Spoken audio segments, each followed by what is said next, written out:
Oui, c'est le moins que l'on puisse dire, mon cher Aaron. Ce 15 de France est dans le rouge, même après cette défaite face au Pays de Galles. On plaçait beaucoup d'envie, de promesses, de belles promesses avant ce match qu'avaient tenu les joueurs. Et finalement, on a été déçus cet après-midi. Ça a commencé plutôt bien pour l'équipe de France qui avait des envies d'ailleurs, hein, des envies de balle à l'aile. La vie est belle, mon cher Fabien Galtier, mais ça n'a pas suffi là sur cette diagonale au pied de Camille Lopez.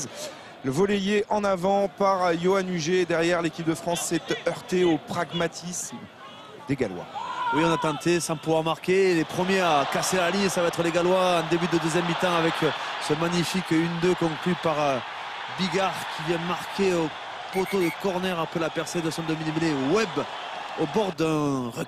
Ouais, on va revoir cette action magnifique du demi-mêlée qui a fait une grande partie. Hein. D'ailleurs, Rhys Webb pour l'essai de Dan Bigard en coin à ce moment-là.